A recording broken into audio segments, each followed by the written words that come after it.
One of the most hotly contested races is for the mayor of Miami-Dade County. A former mayor facing off against several county commissioners, and Local 10's Glenna Milberg is live to continue our election team coverage. Glenna.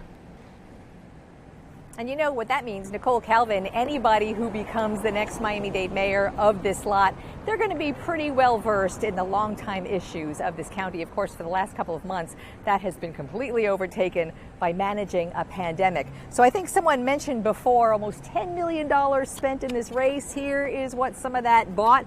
One house, all of this, and some of it is kind of nasty.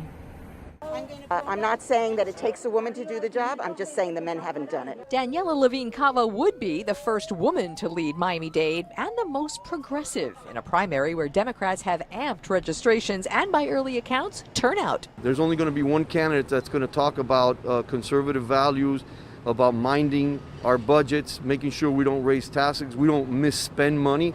And that's me. Steve Bovo takes the conservative end of the spectrum, the only Republican among the frontrunners. Though the race for Miami mayor is nonpartisan, he's been campaigning as if it were. The skill set that I offer, having been in the public service for 17 years now with 16 years of service in the private sector, I think that's the kind of leadership we need right now. Alex Pinellas hopes voters remember his mayoral tenure a generation ago when he led the charge for a half-penny sales tax to fund Metro Rail, only to see that money plug budget holes instead.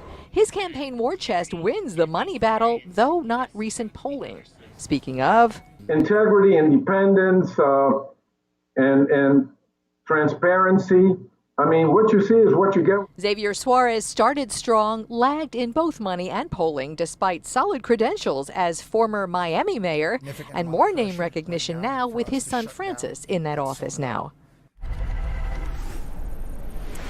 This polling place is on Flagler. It's the Dade County Auditorium in the middle of Miami. It's been pretty busy here today and across the county. We've been talking about those eye-popping turnouts. So all of the mayoral candidates have been crisscrossing the county, going to the precincts, meeting voters, trying to drum up those last-minute votes from the people voting in person.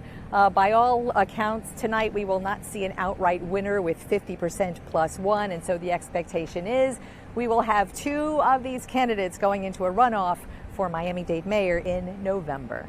I'm Glenna Milberg, live in Miami today, Local 10 News.